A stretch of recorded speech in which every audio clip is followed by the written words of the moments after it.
계속해서 요한복음 강해로 61번째 요한복음 13장 1절에서 11절까지 말씀 보도록 하겠습니다.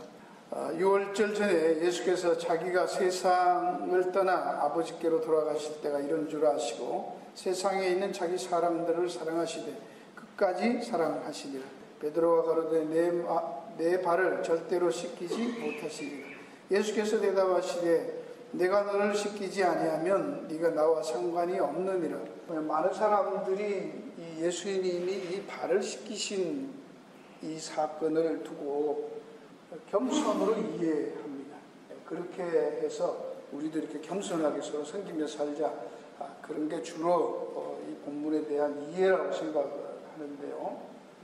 그렇게 서로 섬기는 게 잘못된 건 없지요. 그렇지만 만약에 그게 다라고 하고 그게 정말 예수님의 의도였다고 하면 1절에서 말하는 끝까지 사랑하시는 예수님은 어디로 가버리고 예수님이 우리들한테 서로 섬겨라, 이게 초점이 되어버리는 것이죠. 예수님이 의도는 예수님이 끝까지 제자들을 사랑한다는 것을 그림으로 연극으로 제자들의 발을 씻겨주신 거잖아요. 근데 그 내용은 빠지고 예수님이 그게 그냥 본으로만 이렇게 보여준 거로 되면 서로 제자들끼리만 발 씻고 서로 섬기고 그러면 되는 그게 돼버리는 것이죠. 예수님이 한 행동은 끝까지 사랑했다는 그것은 의미가 없는 것이란 말이에요. 그러니까 문맥에서 볼 수 있어야 된다는 것이죠. 문맥으로 살펴보면 본문의 배경을 보면 첫째 1절에 6월절 전에 예수께서 자기가 세상을 따라 아버지께로 돌아가실 때가 이런 줄 아시고 세상에 있는 자기 사람들을 사랑하시되 끝까지 사랑하시니라, 이런 말씀이 있습니다. 그러면 이것은 이제 6월절이니까 이제 돌아가실 줄을 아시고 사람들을 사랑하되 끝까지 사랑했다. 그 끝까지 사랑하는 게 제자들의 발을 씻는 것으로 지금 보여주고 있다는 것이죠. 누구를 사랑했냐? 세상에 있는 자기 사람을 사랑했다. 세상에 있는 자기 사람, 자기 사람들이지 라는 말은 세상에는 자기 사람들이 아닌 사람들도 있다는 얘기를 전제로 하고 말하는 것이죠. 그러니까 이게 이런 것만 봐도 보편구원론, 예수님이 와서 십자가에 죽었기 때문에 모든 사람을 다 구원하였다라는 것은 안 맞는 것이죠. 그러니까 여전히 성경에서 말하는 예정론은 맞는 것이에요. 성경 어디를 가도 우리 기분에 안 맞아서 자꾸 이게 틀렸다, 왜 그러냐, 성경이 하나님이 그럴 수 있냐, 그거는 우리 생각, 인간들의 생각이고 하나님은 그런 의도를 가지고 이 세상에 오신 적이 없다고 말이죠. 그렇죠? 그러니까 믿으려면 하나님을 믿어야 되는 것이지 내가 해서 내 생각대로 하는 것은 우상숭배인 거죠. 그렇죠? 그 다음에 자신이 해야 할 일에 대해서 시기, 대상, 자신이 할 일에 대해서 1절에서 이미 밝히고 있다는 것입니다. 여기에서 자기가 세상을 따라 아버지께로 돌아가실 때가 이런 줄 아셨다라고 말하는데, 그럼 전에는 돌아가실 줄을 몰랐나 이거예요. 이제 갑자기 와서 보니까 상황이 이렇게 몰아가서 이렇게 몰려가지고 보니까 이제는 죽을 때가 됐구나, 그렇게 알아차렸냐, 그런 뜻이 아니라는 얘기를 하는 것입니다. 그렇죠? 그러니까 우리는 예수님이 이렇게 하나님이 천지를 창조하시고 그래서 자기 형상대로 사람을 창조하시고 복을 주시고 했는데 인간들이 죄 지으니까 이거 어떡하지? 그러니까 그냥 회의를 해가지고 성부, 성자, 성령 하나님이 회의해가지고 야, 안 되겠다, 아들아 네가 대신 가서 죽어라, 그렇게 결정했냐 그거예요. 그런 식으로 땜빵질하고 가다가 안 되면 또 이렇게 고치고 야, 누가 갈래 그러고 그렇게 하냐? 아니란 말이에요. 그렇죠? 그러면 역사를 주관하시는 게 하나님이 주도권이 아니라 누가 주도권이 있는 거예요? 인간들이 하는 데 따라서 하나님은 왔다리 갔다리 하는 게 되잖아요. 그게 아니라 바로 이래서 창세전은 언약이라고 하는 거예요. 천지를 만들기 전에 하나님께서는 먼저 이 세상을 창조하신 이유가 있고 목적이 있었다는 거예요. 그걸 다 아시고, 그래서 하나님 형상의 인간을 만들어도 인간의 한계라는 것은, 피조물의 한계라는 걸 보셔서 영원히 교제할 수 있는 존재로는 되지 않는다는 거예요. 인격적으로. 짐승들 같이 만들어 놓고 그냥 본능으로 살게 하는 그런 게 아니잖아요. 하나님이 인격적이기 때문에 인격적인 하나님과 교제하는 존재로는 그대로는 결코 안 된다. 그래서 그걸 아시기 때문에 인간을 해놓고 다시 그 인간이 죄에 빠질 줄도 아시고, 그래서 그걸 어떻게 하면 회복해서 다시 자신과 영원히 교제할 수 있는 존재로 만들 수 있을까가 창세전 언약이에요. 그래서 아들이 사람이 되어서 죽으시고 그 사람이 되어 죽으신 그 덕을 죄 지은 인간들에게 입혀주심으로, 그래서 그 죄인들이 하나님의 자녀가 아들들이 되게 하는 그 과정을 통해서 하나님은 영원한 교제의 삶을 허락하신 것이죠. 그걸 보지도 않고 창세기 보다가 그냥 똑똑똑똑 걸어서 계시록까지 그렇게 하는 게 아니라 전 과정을 처음서부터 하나님은 다 알고 계셨고 플랜하셨다는 얘기입니다. 그 뜻이 바로 여기에도 요한복음에서도 그 내용을 우리가 추적을 해보면 그전에는 모르셨다는 말이 아니라 여기 알다라는 단어, 에이도라는 단어가 있는데 이거는 완료분사, 시제가 완료된 거예요. 그리고 원리는 또 에오리스트 완료예요. 단순과 여러분이 아마 가끔 들었는데 뭐 힘들어도 에오리스트라는 시제는 단순과라는 말은 제가 그랬어요. 이 시제가 상당히 애매모호한 건데요. 우리가 아는 로마서에 보면 하나님이 미리 아신 자들을 부르시고 부르신 자들을 의롭다 하시고 의롭다 하시는 또한 영화롭게 하셨다 하죠. 그 동사가 단순 과거예요. 똑같은 단어예요. 이해하시겠어요? 부르신 건 언제? 과거에 불렀죠. 의롭게 하셨죠. 그 다음에 그들을 또 영화롭게 할 거라는 것은 미래로 들리잖아요. 그렇죠? 근데 거기에도 똑같이 단순 과거 동사를 썼어요. 과거 동사예요. 그러니까 그거는 시제의 구속을 받지 않아요. 과거, 현재, 미래 다 쓸 수 있는 시제예요. 말은 에오리스라고 단순 과거 시제라고 하는데 일단 과거에 한 번 일어났던 일이라고 하지만 성경에서 쓰이는 전체 내용을 보면 미래에도 쓰이고 과거에도 쓰이고 현재도 쓰이고 그랬다 그 말이에요. 그걸 제가 뭐라고요? 묵시 시제라고 하는 저 혼자 붙인 거예요. 그건 학자들도 굉장히 연구를 많이 하고 있어요. 그 시제가 그런 독특한 시제를 썼다고. 근데 그게 완료형이에요. 그러니까 이거는 이미 하나님께서 생각하시던 목재 세계 가운데서 이루어졌다는 얘기를 하는 거예요. 완료형은 이루어진 거잖아요. 뭐 더 할 게 없는 거예요. 알고 계셨다는 거예요. 이미 처음 이거 아신 게 아니고 이미 오시기 전서부터 다 알고 있었던 거다. 그래서 이 3절과 1절에도 같은 단어, 똑같은 단어 알았다는 거야. 돌아가실 때가 아시고 라는 것을 3절에도 분명하게 그렇게 말하고, 저녁 먹는 중에 아버지께서 자기 모든 것을 자기 손에 맡기신 것과 또 자기가 하나님께로부터 오셨다가 아버지께로 돌아갈 것을 아시고, 오셨다가 돌아갈 것, 맡기신 것 뭔지 이미 다 알고 계시고 그 아는 것에 따라서 했다는 얘기를 하시는 거예요. 그런 것을 다 아시고 알매도 불구하고 자기 원수들이 원수들을 위해서 십자가를 지셨다는 것입니다. 그걸 위해서 에이도라는 과거 완료 분사를 쓰고 있다. 모르고 그냥 밀려서 힘에 붙여서 아무리 발버둥 쳐도 안 돼서 그렇게 코너로 몰리신 게 아니라 그 말이에요. 그러니까 이런 것만 봐도 슈바이처가 우리가 잘 아는 그 아프리카 선교사라 같은 그 슈바이처가 말하는 게 틀린 것이죠.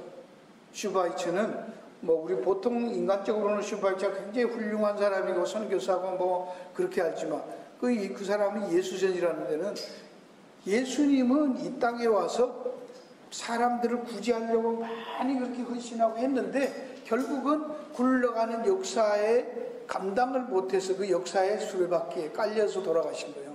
그렇게 말했다고. 신학자예요. 의사만 아니고. 그렇지 않다는 걸 알죠. 예수님이 돌아가신 것은 끊임없이 자기의 삶을 이 땅에 오셔서 아시고 살아가는 과정들을 스스로 컨트롤 하셨단 말이에요. 그전에는 보면 잡으려고 해도 못 잡잖아요. 죽을 때가 되니까 이제 자기를 내어놓잖아요. 그러니까 죽이는 것이죠. 그렇죠? 뭐 여러분들이 듣기가 좀 그런 것 같은데, 우리한테 뭘 맡겨놓고 우리가 뭐 생각하고 뭐 그런데 뭐 이렇게 하면 바뀌고 저렇게 하면 고쳐지고 뭐 일로 가고 절로 그런 게 없어요. 하나님은 자신의 영원적인 그런 경륜 속에서 계획하신 대로 그렇게 흘러간다는 거예요. 그냥 인간들은 놔두면 죄성에 따라서 그렇게 가잖아요. 다윗도 자기가 아무리 믿음이 좋은 것 같아도 하나님이 붙들고 있어서 그런 것이지, 놔버리니까 어떻게 해요? 죄인들이 가는 그 길로 가잖아요. 그게 상상할 수 없잖아요. 여러분이 우리가 아는 대로 성령을 받은 사람들은 괜찮다. No. 다윗이 뭐라고 말해요? 그 죄를 짓고 난 다음에 다윗이 뭐라고 해요? 내게 주의 신을 회복해달라고 하잖아요. 그 전에 영으로, 하나님의 영으로 붙들려 살았다는 걸 안 거예요. 그걸 빼버리고 나니까 그 악랄한, 얼마나 치밀하게 계획을 세워서 자기를 위해서 전쟁터에 나가 있는 그 부하의 와이프를, 그것도 그냥 순간적인 그거로 해서 그냥 실수한 게 아니지요. 그죠? 엄청난 일을 저질러 놓고는 그걸 감추기 위해서 그냥 감추는 게 아니에요. 그걸 완전히 자기 걸 삼기 위해서는 그 전에 보면 어떻게 해요? 불러다가 동침을 하게 해요. 이미 임신을 했으니까 그걸 감추려고. 근데 이 장군은 전쟁터에 나가 있으니까 자기는 그럴 수 없다고 그냥 와가지고 그 전쟁터에 갔다 와서 놓고도 동침을 안 하고 그냥 가는 거예요. 그러니까 다윗이 계획이 실패지요. 그러면 어떻게 해요? 군호를 짜가지고, 야, 저 우리가 나가가지고 전쟁 한참 할 때 너희들은 그냥 싹 빠져 혼자 나와버려. 여러분, 다윗이 회개한 시편에 나와 있잖아요. 하나님의 성령을 거두면 인간들은 그렇다는 걸 보여주는 거예요. 그렇죠? 때때로 우리들도 그렇다면 하나님이 놔두시는 거예요. 내버려 둬요. 그래야 우리가 알 거 아니에요. 어디로 가는지, 어떻게 사는지. 여전히 우리는 하나님의 손에 붙들려서 은혜로 가는 것이지, 우리의 의지로, 우리의 성화로, 우리의 결단으로 우리 스스로 그렇게 갈 수 있는 존재는 아니라는 거예요. 이게 여러분들이 알아요. 이걸 모르니까 교회 안에도 불교식으로 도 닦는 사람들이 참 많단 말이에요. 고난과 고행을 하면서 자기 의지로 이렇게 해서 해보자고 하고, 그럼 점점점 거룩해진다고 생각하는 거예요. 성경은 한 번도 거룩해지는 걸 과정으로 설명한 적이 없습니다. 이미 거룩해졌다고 말하는 것이고, 이미 됐다고 말하는 것이고, 이미 이루어졌다고 말하는 것이지, 너희들은 점점점 이렇게 될 것이다, 점점점 거룩해져서 하나님의 자녀처럼 될 거다, 그런 말이 있어요? 없어요. 성경. 제사 제물 드리던 양도 구별해서 거룩이란 말이 구별이잖아요. 그냥 떼어놓을 때 그것은 거룩이지, 떼어놓고 제물을 잡아 드릴 때까지 그 양이 뭐 금식기도 하면서 거룩해져요? 기도해가면서? 그런 말은 없습니다. 단지 하나님의 것으로 구분해 놨다, 그게 분리해놨다, 세상에서 내게 속한 거 하나님이 해놨기 때문에 거룩하다, 그렇게 말하는 것이죠. 이제 본론으로 가서 이 세족 사건의 의미로 보면 겸손과 섬김의 본이라는 프로그램이냐, 이게 오늘 우리들에게, 제자들에게 이렇게 서로 섬기고 서로 사랑해라 라는 것을 보여주기 위한 하나의 프로그램으로 그렇게 볼 것이냐라는 얘기입니다. 사실 예수님 당시 사람들은 포장되지 않은 흙먼지 나는 길을 샌들 하나 신고 다니기 있으니까 밖에만 나가면 뭐 더러워져서 집에 올 때는 꼭 손발을 씻는 것이 있었습니다. 그건 주로 손님들이 오면 집에서 늘 물을 준비했다가 주로 하인들이 물 떠다가 해서 발을 씻고 들어가서 손발 씻고 하는 것이 정결 내식에 속하는 것이었죠. 상식이었습니다. 근데 이것을 겸손과 섬김에 대한 성경적인 최고의 본으로서 오늘 교회에서뿐 아니라 심지어 교회 밖 단체들까지도, 세상 사람들도 무슨 MT 가거나 뭐 멤버십 트레이닝이나 뭐 가면 단합대회 하거나 뭐 하면 이런 거를 한단 말이죠. 세족식이에요. 엄청 감동이 되는 것이죠. 그것도 과장 부장들이 가서 새로운 신참들 발을 씻겨주면서, 또 그거에 얼마나 장로님들, 목사님이, 교인들이 이렇게 막 해주고, 남편이 해주고, 아내가 해주고, 서로 뭐 드레스리아스 할머니가 아주 단골이잖아요. 그거 하고 나면 그냥 정신이 하나도 없는 것이죠. 평생 뭐 이런 사랑을 받아본 적, 이게 얼마나 웃기는 거예요. 남편들이 해준 건 다 꽝이고 그 발 한 번 씻겨준 거 갖고 감동해갖고 막 와, 몸 바쳐 일하고는 생각도 안 하고 발 한 번 대야 물 떠가지고 닦아줬다고 그렇게 사랑하는 줄 몰랐다니 이게 뭔 얘기입니까? 좋긴 좋아, 그렇죠? 뭐 하여튼 이게 쇼 해주는 거는 이런 게밖에 없으니까 알지만 그래도 가끔 여러분들도 연말 되면 한번 하시라고. 예? 예, 송구영신 예배 때 한번 해보세요. 굉장히 감동이 돼요. 예.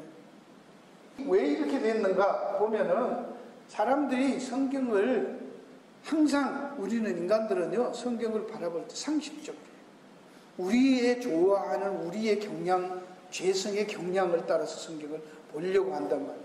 지난번에도 본 것처럼 종려주일에 사람들이 성전에 모여가지고 물 갖다가 신라못에 물 길러다가 막 붓고 막 횃불 켜놓고 축제하는 마당을 봤잖아요. 성경이 그렇게 하라고 한 적이 없어요.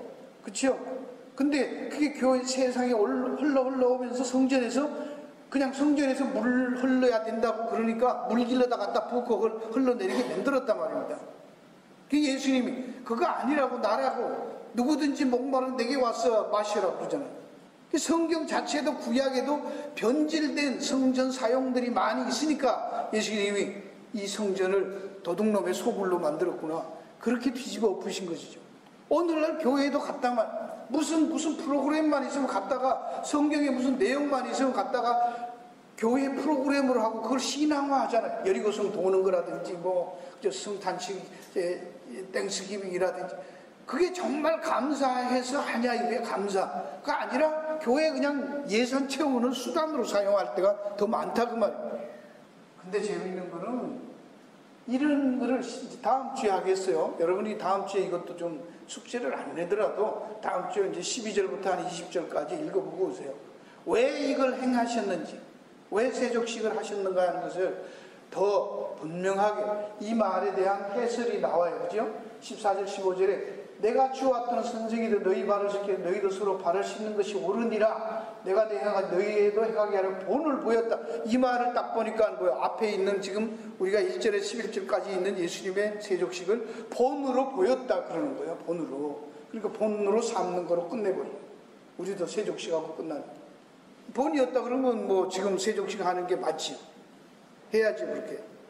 근데 한 가지는 이게 아니라는 거 이게 이런 것을 보고 오해해서 문자적으로 교회에 필요하니까 하나의 프로그램을 도입을 했단 말이죠. 이게 그렇게 중요한데요. 이게 예수님이 명령한 거잖아요. 그렇죠? 본을 보였으니까 너희들도 하라고 하잖아요. 그러면 신약 다른 서신에도 세례나 성찬식과 더불어 세족식도 하라고 했으니까 해야 돼 말아야 돼요. 교회에서 해야 될 거 아니에요. 근데 안 하잖아 교회에서. 왜 이게 중요해요? 8절에 베드로가 내 발을 절대 못 시킵니다 하니까 예수님 말하되 내가 너를 시키지 않으면 네가 나와 상관이 없다 그러잖아. 이게 얼마나 중요한 말씀입니까? 그렇죠? 세족식 안 하면 너희들끼리 하라고 했는데 안 하면 상관이 있다 없다? 예수님하고 없다잖아요. 그럼 해야 말아. 성찬식 안 하면 상관이 있다 없다 그런 말 했어요 없어요? 없어요. 그렇죠? 세례 안 받으면 구원 못 받는다는 말 있어요? 있어 없어요? 없어요. 그냥 바울도 성찬식에 대해서도 주께서 잡히면 기념하라 그랬던 거예요. 그냥 하는 거예요. 이 세족식은 상관이 없다 이만큼 세게 얘기했다고. 세례에 대해서 성찬에 대해서 이렇게 강하게 얘기한 적이 없잖아요. 근데 그거는 해. 근데 왜 세족식은 안 하냐고. 그렇죠? 그럼 그 얘기가 아닌 거 알 수 있죠. 그래서 이것은 예수 그리스도의 대속의 죽음을 전가하는 의식으로 연합. 우리와 그리스도를 연결시키는 전가하는 의식으로 보는 것이다. 성경에 보면 섬김은 종들이 주인을 섬기는 게 아니라고 했어요. 그렇죠? 그게 아니고 섬김을 받아야 되는 거예요. 종들이 주인의 섬김. 제자가 선생의 섬김을 받는 거예요. 죄인들이 하나님의 섬김을 받는 거예요. 성경은 항상. 그거 안 받으면 상관이 없다 그 말이에요. 그걸 뭐라고 말해요? 믿음이라고 말하는 거예요. 이해하시겠어요? 하나님이 섬기는 거를 내가 받는 게 믿음이에요. 내가 하나님을 섬기는 게 아니에요. 근데 우리들은 자꾸만 그게 틀렸다는 게 아니라 순서가 잘못됐단 말이에요. 우리는 자꾸 하나님을 섬기자 그래갖고 뭘 잘해갖고 내 아이디어로 내가 뭐 해서 열심과 성의와 헌신을 담아갖고 자꾸 하나님을 섬긴다고 생각해요. 근데 하나님 그런 섬김 받아 안 받아? 안 받는단 말이에요.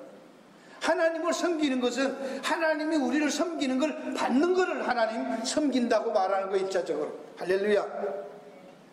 이게 안 깨지면 믿음이 전부 뭐예요? 내가 결심하는 거잖아요. 내가 선택하는 게 되잖아요.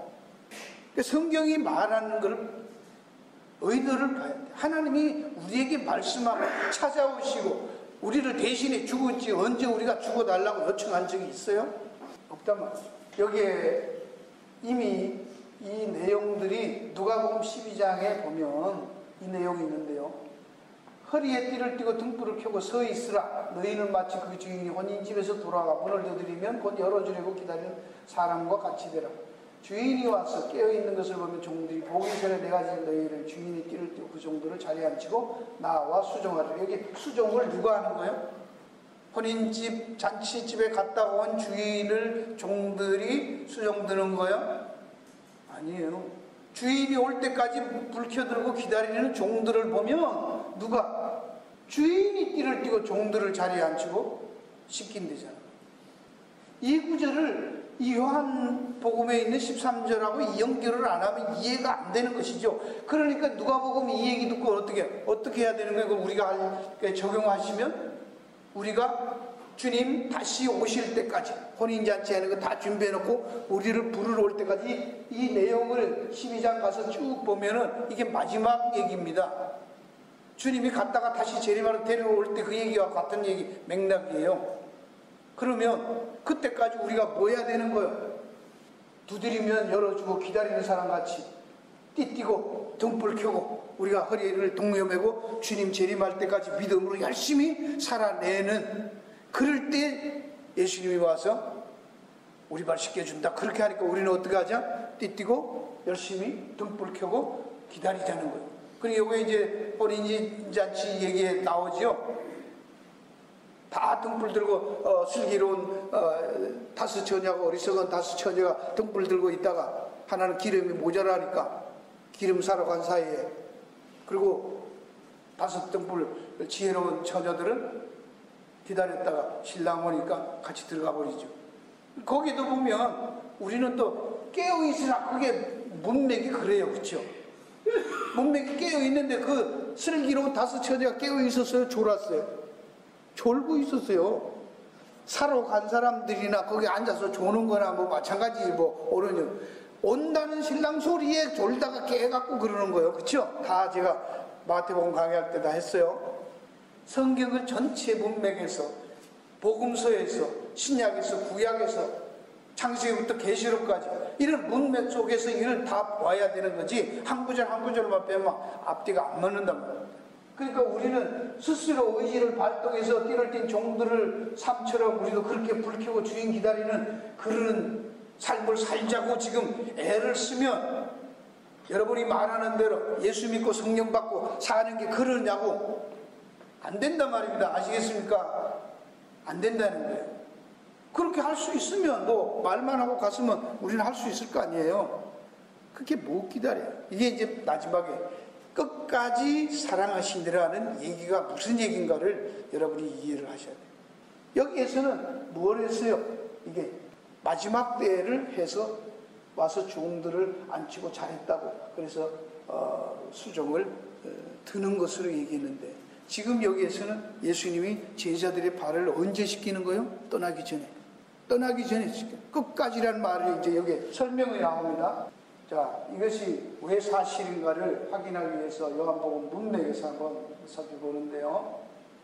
예수님께서 제자들의 발을 씻으신 이 사건은 오직 요한복음에만 기록되어 있습니다. 다른 세 복음서에 이 자리에 마지막 6월절 식사 얘기가 대신 나오죠. 그러면 요한복음에는 없다는 말은 무엇을 말합니까? 그러면 그거 얘기해서 요한복음이 전하는데 예수께서 제자들의 발을 씻는 의미는 다른 공관복음서들이 말하는 성만찬의 의미와 같다라는 것을 그림으로 설명하고 있는 내용으로 볼 수 있단 말입니다. 그래서 요한복음 6장에 있는 말씀대로 내가 지신 너희는 인자의 살을 먹지 아니하고 인자의 피를 마시지 아니하면, 이게 성만찬식에 했던 얘기죠. 이 빵은 내 살이다, 포도주는 내 피다 라고 하셨던 얘기를 요한복음에서는 6장에 이미 얘기를 했어요. 베드로가 말합니다. 내 발을 절대로 못 씻깁니다. 그러니까 예수님이 내가 너를 씻어주지 않으면 네가 나와 상관이 없다 라는 뜻이 바로 이 얘기, 성만찬을 통해서 주님의 죽으심, 고난당하고 죽으심을 제자들에게 자기의 살과 피를 줌으로 독립게 하는, 그게 성만찬이죠. 그렇죠? 네. 바로 그것을 예수님은 여기서 발 씻는, 제자들의 발 씻는 것을 통해서 데몬스트레이트 하시는 거예요. 보여주시는 거예요. 성경에서 이 발을 씻는다라는 것을 찾아보면 오늘 본문의 소품으로 등장한 대화 같은 물을 담아놓고 거기에 몸을 씻어 정결케 하도록 명령하신 부분이 출애굽기 30장 17절 21절에 있지요. 항상 들어갈 때 물두멍에서 어스로바드 회막 단 사이에 두고 그 속에 물을 담아서 수족을 씻으라 하는 거예요. 그래서 여기 죄인들이 하나님의 인정한 성소로 들어가기 위해서 반드시 제단물과 물두멍을 지나야 가는데, 제단에서 제물의 피가 뿌려지고 물두멍에서 물로 더러움을 씻는 것이 물과 피로, 죄인이 하나님을 만나기 위해서 반드시 물과 피를 통하여 자신을 정결하게 하는 것, 이게 그리스도의 대속의 죽음을 그림으로 보여줬던 내용들이란 말이죠. 그렇죠? 오늘날도 물이 뭐냐, 피가 뭐냐, 전부 이럴 때 이렇게 저럴 때 저렇게 설명하는 그리스도의 사역을, 대속의 죽음이 십자가를 상징하는 것이죠. 그렇죠? 세례도 거기에 다 들어가 있죠. 성찬도 거기에 다 들어가 있죠. 바로 그 지성소까지 들어가는 과정을 위해서는 반드시 제물의 피 튀겨지고 뿌려지고 물로 씻는 것과 같은 이 과정들을 겪어야 해요. 이것을 성경은 말씀으로 너희를 깨끗하게 씻었다고도 말하고 피로 씻었다고도 말하고, 계시록에서는 그리스도의 보혈로, 붉은 피로 옷을 빨았다고 말하죠. 그런 것들을 이미지를 가지고 물이 뭐냐 이렇게 딱딱딱 그렇게 하니까 그거는 아닌 거예요. 전부 서구 철학 사상인 것이지, 그런 거나 전체적인 이미지에서 뭘 의미하는가를 통으로 봐야죠. 그 먹지 않는데 잘 들을 여기 부분이에요. 근데 주님의 제자들이 손 씻지 않고 밥을 먹은 적이 있죠. 그러니까 바리새인들이 불결하고 부정함을 지적합니다. 그리고 예수님이 그때 뭐라고, 왜 너희 제자들은 밥 먹을 때 손발 안 씻고 먹냐, 그렇게 말하고, 그게 너무 익숙한 정결 예식에 익숙하니까. 그러니까 여기서 예수님이 말씀하는 거, 마음에서 나오는 것은 악한 생각, 살인과 간과 없나 도적질, 거짓증, 회방이, 이런 것도 사람을 더럽게 하는 것이지, 씻지 않는 손으로 먹는 것 사람을 더럽게 하지 못한다. 그것은 모형이었지. 그게 율법적으로 그걸 모형이, 그리스도의 사역을 바라는 모형이었지, 그걸 지킨다고 거룩해지는 게 아니라는 얘기를 하고 있는 거겠죠. 그러니까 예수님이 사람이 업욕을 품어도 가늠했다 이렇게 말하는 거예요. 가늠 안 해서 나는 뭐 가늠한 적 없다고 너털에 떠니까 너 업욕을 품어도 가늠했다 이렇게 말합니다. 원래 의도를 이들이 다 착각하고 있는 것이죠. 근데 신약에서는 손발 씻고 밥 먹고 그런 거를 위생적으로 하는 것이지, 교리적으로 해요? 율법적으로 해요? 조건으로? 그런 거 없죠? 안 하잖아요. 왜? 그리스도가 다 이루었기 때문에. 여기서 잘 보시면 그들은 마음에, 겉으로 이렇게 손발 씻는 것은 겉을, 육신적으로 겉을 정결하게 하고 율법적인 그런 조건을 이루는 것에는 되지만 본질적인 속까지 바꾸는 일은 못한다, 그 얘기하는 것이죠. 그러니까 새 언약이 와서 예레미야서에도 우리 심령을 갈아엎어야 되는 거예요. 옥토에가 있는데 돌도 치우고 가시도 치우고, 그래서 갈아엎어서 옥토가 돼야 되는 거 아니냐, 그 얘기하는 거예요. 이걸 이제 다음 15장에 가면 예수님은 뭘로 얘기해요? 포도나무 가지에 접붙이 샤투, 광야에 있던 나무를 시냇가로 갖다 뽑아가 심은 거. 성경은 그렇게 그걸 다른 말로 하면 중생이잖아요. 그죠? 중생. 같은 말인데 표현이 다 그런 거예요. 그렇게 하지 않고는 속이 안 달라졌는데 겉으로만 해서 종교적인 행위로 의식으로만 해서 안 바뀐다는 얘기를 이제 정리를 좀 합니다. 1절에 다시 돌아가서 예수님은 세상에 있는 자기 사람들을 사랑해서 끝까지 사랑한다 하고 하셔서 세족식을 행했다는 것을 염두에 두시고, 그것이었지 우리한테 본을 보여서 우리 보고 세족식 하면서 서로 사랑해라 그 얘기가 아니었다는 얘기를 하는 거예요. 이해하시겠죠? 예. 그건 이제 왜 그 말을 본을 보였다 그거는 다음 주에 할 것이고, 하여튼 여기에서 예수님의 한 핵심은 끝까지 사랑하시는 예수님이 제자들을 끝까지 사랑하는 것을 보여주기 위한 것이고, 사랑하는 사역이었단 말이에요. 끝까지 사랑하는 사역이에요. 그게 그랬기 때문에 베드로한테 이걸 안 하면 네가 나하고 상관없다 그렇게 말해요. 그래서 내가 너를 위해서 이거 발 수 있는 거 해야 돼. 그래야 내가 너를 끝까지 사랑하는 게 돼. 그런 뜻이죠. 그렇죠? 이거 안 하면 내가 너를 끝까지 사랑할 수 없다는 거예요. 네가 뭔 잘못을 가도 내가 너를 위해서 뭐 해줄 수 있는 손쓸 게 없다 그 얘기잖아요. 나하고 관계가 끊어졌으니까. 그만큼 중요한 거예요. 그래서 끝까지 사랑한다는 것은 뭐 한다는 말이에요? 끝까지 책임진다는 거예요. 그러니까 오늘날도 우리는 예수를 믿으면서 자꾸 믿음에 대해서 우리가 자꾸 책임이 있다고 생각하는 거예요. 그래서 심지어는 신학자들조차도 뭐예요? 하나님이 100%, 인간들이 100% 그런 말이 어디 있습니까? 인간들은 땡프로예요. 땡프로 없어요. 100% 하나님이 다 하시는 거예요. 할렐루야. 아멘. 네. 여러분 보세요. 책임이란 말은 우리에게 뭔가 주어졌으니 의무가 주어졌는데 안 하면 책임을 다한 게 아니죠. 그럼 회개하는 것이고 그게 죄잖아요. 우리한테 책임질 일이 없는 거라야지 되는 거예요. 책임이 없다니까. 그럼 또 주로 그럼 막 살아도 되니까 또 이래 하여튼 못 돼가지고 꼭 그쪽으로 빠지는 거예요. 엄마가 너를 위해서 이렇게 정말 힘들게 떡장사해서 너를 키웠는데 너는 걱정하지 마. 그래서 집도 사고 있으니까 너는 열심히 사고 인생을 즐겨. 그러니까 그럼 난 막 살아도 돼?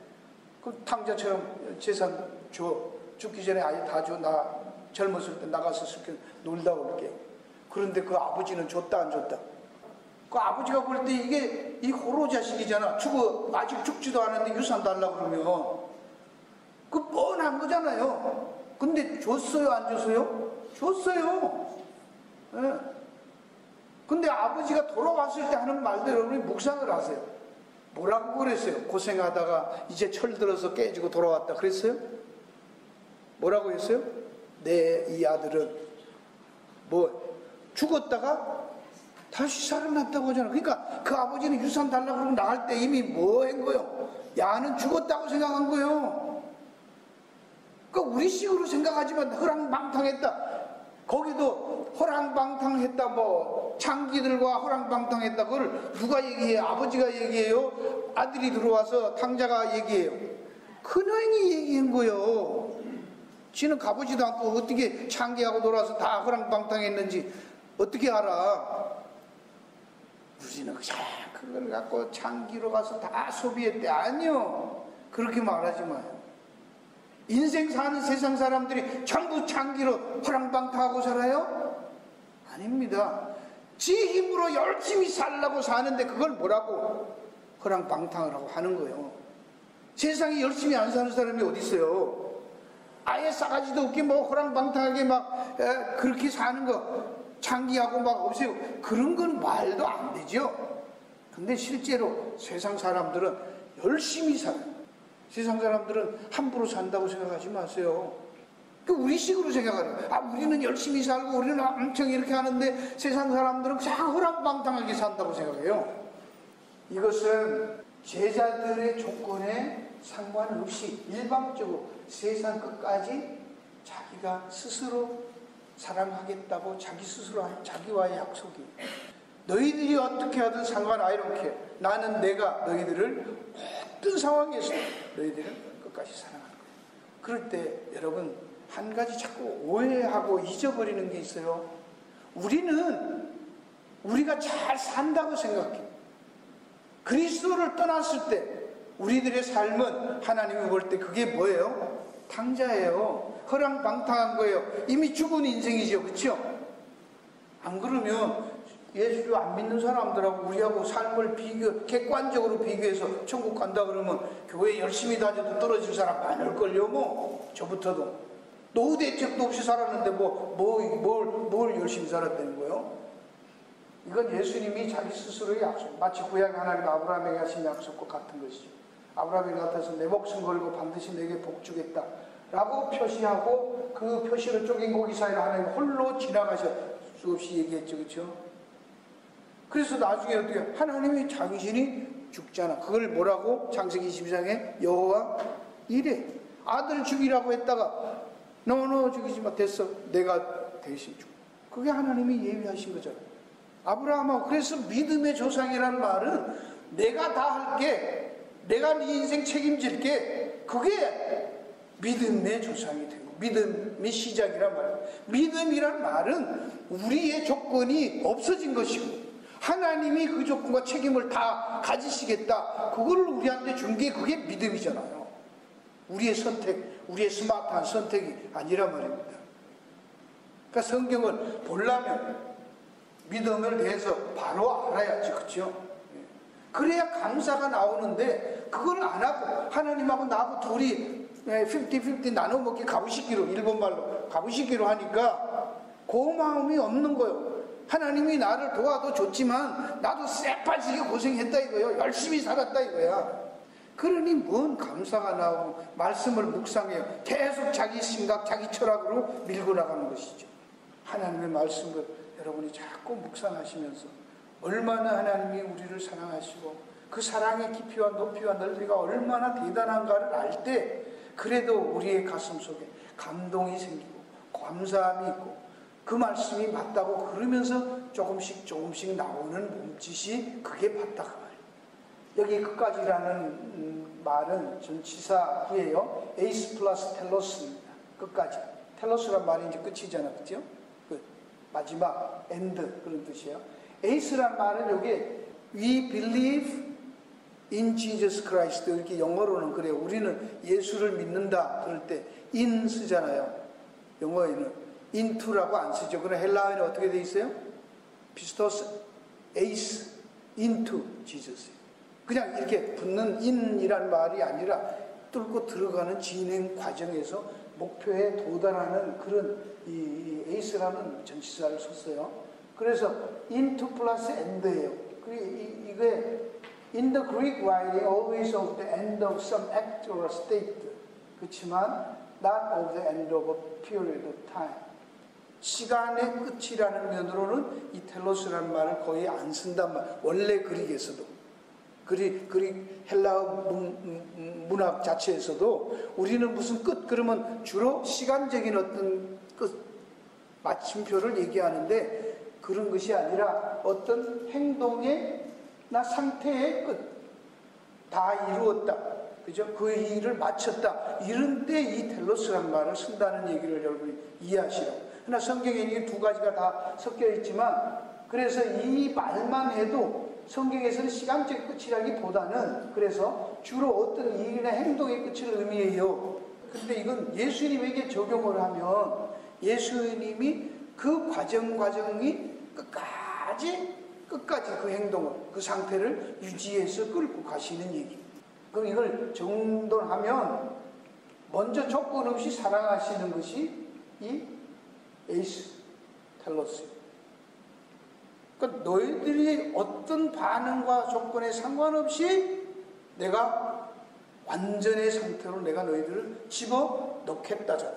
이해하시겠어요? 그게 끝까지 뭐로? 사랑. 그게 사랑이라. 예수님이 말하는 사랑은 우리들의 조건, 상태에 상관없이 우리를 하나님이 말씀하시고 원하시는 그 완전한 상태, 그 자리로 우리를 끌고 집어 넣으시는 거예요. 네 능력에 따라서 아니에요. 우리의 자질 아니에요. 책임 아니에요. 그 사랑은 그리고 결코 변함이 없다는 거예요.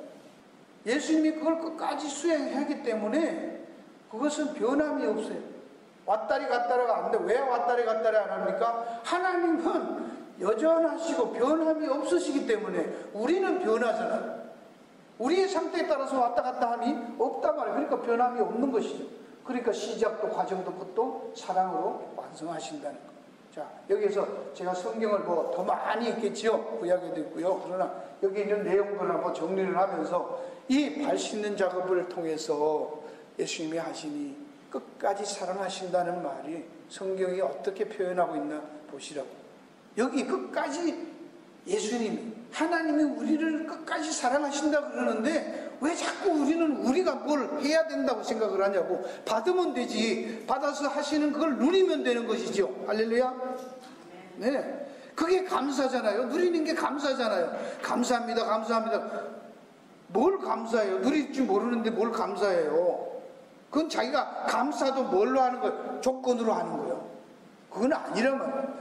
로마서 5장 쭉 밑에 있는 그 성경 구절을 하나씩 다 보겠습니다. 같이 한번 읽어요.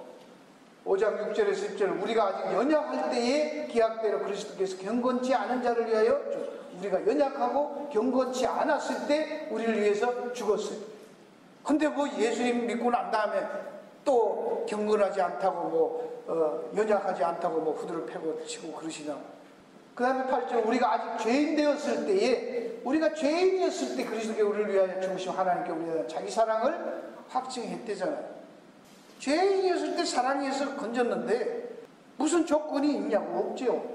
그러면 이제 우리가 그 피를 인하여 의롭다 하심을 얻었은 적도 그로 말하여 진노하신 구원을 얻을 것이, 곧 우리가 원수 되었을 때 그 아들의 죽으심으로 말하여 하나님과 더불어 화목하게 되었은 즉 화목된 자는 더욱 그의 살으심으로 구원을 얻은 것이라. 더욱 그의 살으심으로 구원을 얻을 것이야요. 더욱더 거룩하게 것이래요. 그런 말 없어요. 문맥을 잘 보셔요. 여기에 피를 인하여서 의로움을 따심을 얻었다고 하잖아요. 또 얻을 게 있어요? 남아있어요? 아직도? 우리가 의로워질 거 하기 위해서? 없습니다. 요한일서. 사랑하는 자로 우리가 서로 사랑하는 하나님은, 사랑은 하나님께 속한 것이니 사랑하는 자마다. 잘 들으세요. 사랑은 누구에게 속했어요? 우리한테도 있어요? 없어요. 근데 뭘 우리가 자꾸 하나님 사랑하자고 했었고 그래요. 그건 뭐예요? 하나님 사랑을 받는 게, 하나님의 섬김을 받는 게 뭐예요? 하나님 사랑하는 거예요. 할렐루야. 사랑이 우리에게서 나오는 게 아니에요. 받으면 하나님이 그걸 나를 사랑한다 그런다니까요. 이는 사랑하는 자만 하나님으로부터 나서, 그러니까 또 사랑하자고 하는 거예요. 또 우리도 하나님 사랑하자, 하나님을 감동하자고 했었고, 하나님을 알고 하나님을 사랑하지 않는 자는 하나님을 알지 못하나니. 그럼 하나님을 알고 하나님 사랑하지 않는다는 말은 하나님의 사랑을 받을 줄 모르고 안 받은 자를 말하는 거, 안 받는 거. 그러면 하나님 모르는 거예요. 그렇죠? 하나님은 사랑이다. 하나님의 사랑이 우리에게 이렇게 나타난 바 되었으니 하나님이 자기 독생자를 이제 사랑에 대해서 얘기하죠. 그러고 말하면 우리를 살리려 합니다. 사랑은 여기서 우리가 하나님을 사랑한 것이 아니요, 하나님이 우리를 사랑하사 우리 죄를 속하기 위하여 화목제물 아들을 보내셨습니다. 그런즉 사랑하는 자들 하나님이 이같이 우리를 사랑하는 즉 우리도 서로 사랑하는 것이 마땅하다. 이건 뭐요? 여러분 이제 발 씻는 게 너희도 본을 보여서 너희도 서로 발 씻으라는 말이나 하나님이 우리를 사랑해서 우리도 서로 사랑하는 것이 마땅하다는 말 연결해서 이해를 하셔야 됩니다. 우리가 그냥 서로 사랑하자고 또 우리 아이디어로 덤벼 싸우면 된다 안 된다. 이 뭔 얘기일까요 이게? 하나님이 이같이 우리를 사랑하죠. 우리도 서로 사랑한다. 어떻게 서로 사랑해요? 이같이라고 했잖아. 이같이는 어떻게 해서요? 우리가 하나님을 사랑하자 하나님이 우리를 사랑하셔서 우리의 죄를 속하기 위하여 화목제로 아들을 줬대. 그러면 우리도 이웃을 사랑하기 위해서 우리를 화목제로 우리 아들을 줘야 되잖아. 이같이는 맞지요? 뭔 얘기요? 그래놓고 왜 사랑하자고 이거 구절을 얼마나 했어요. 이 말을 그냥 그대로 액면 그대로 문자적으로 갖다 적용을 막 해버리면 이거 이 내용은 빼잖아요. 하나님이 사랑했던 것처럼 우리도 그래 사랑하는 게 마땅하다 그러니까 이거 갖다가 우리도 막 이웃집 퍼다주고 뭐 병문안 갔었고 그런 거를 우리도 하나님 사랑한 것처럼 했다고 하잖아요. 맞아요? 그건 하나님이 우리 사랑한 사랑 아니잖아요. 예수 안 믿는 사람들 배우 가고 위문 가고 선물 사가고 죽거리 가고 그런 거 해요. 뭔 소리야? 요한복음 6장에 아버지께서 내게 주신 자는 다 내게로 올 것이요 내게 오는 자는 내가 결코 내 어쩌지 아니하리라. 내가 하늘로서 내려온 것은 내 뜻을 행하려 함이 아니요 나를 보내신 이의 뜻을 행하려 함이니라. 나를 보내신 뜻은 내게 주신 자 중에 내가 하나도 잃어버리지 아니하고 마지막 날에 다시 살리는 것이라. 아버지의 뜻은 아들을 보고 믿는 자마다 영생을 얻는 이것이니 마지막 날에 내가 이를 다시 살리라. 여기도 아버지 뜻은 아들을 보고 믿는 자마다, 그러니까 또 아들을 보고 믿어야 하나님이 영생 준다는 거예요. 그렇죠? 그러니까 우린 또 믿자로 들이 달리자로. 앞뒤 문맥을 보세요.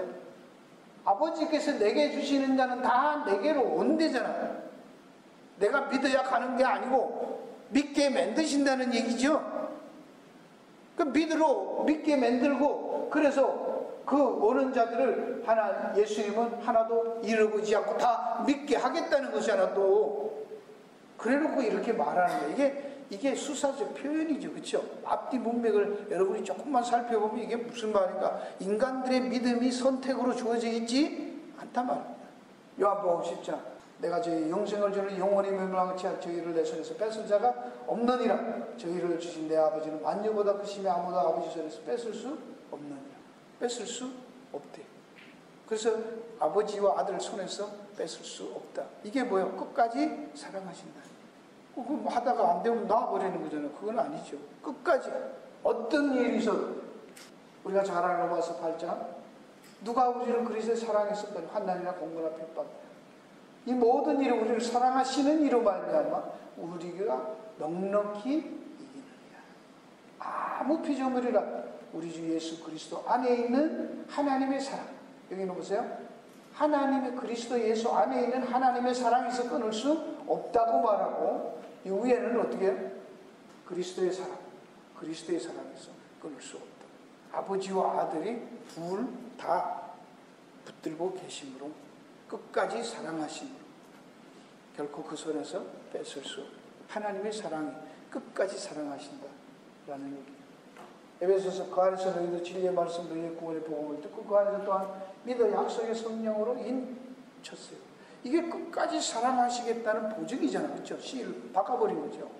중간에 바꾸고 그런 게 없는 거예요. 하나님이 도장 찍어놓고 이거 실수, 나의 실수, 야야 이거 잘못 찍어서 물리자, 그런 적 있다 없다? 없대잖아요. 그게 지금 히브리서에 있죠. 사람들은 자기보다 큰 자를 가리켜 맹세하나니 저희 모든 다툰 일이 최후 확정이니라. 맹세 그러면 더 이상 할 게 없는 거예요. 사람들이 말할 때는 야 날 믿어 그렇게밖에 못하는 것이, 그렇죠? 날 믿으라고 말하잖아.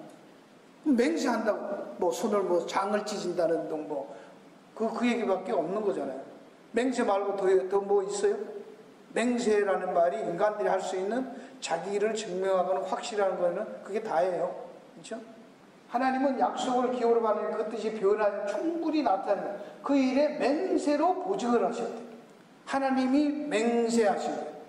이는 하나님이 거짓말할 수 없는 두 가지 변치 못할 사실 안에 앞에 있는 소망을 얻으려고 피하여 가는 무지로 큰 안위를 받게 합니다. 맹세하시는 것과 그 다음에 거짓말할 수 없는 이 두 가지, 하나님의 자기 인격과 속성을 들어서 우리한테 말씀하셨단 말이에요. 근데 여기 뭐 더 이상 필요하냐? 우리가 뭘 하려고 하고 우리가 뭘 아이디어를 내는 게 우리가 옳으냐 그르냐가 중요한 게 아니라 하나님이 그것을 깨고 하나님이 다 지우시고 하나님이 다 이루시고 끝까지 사랑하시는 그 일, 그게 중요합니다.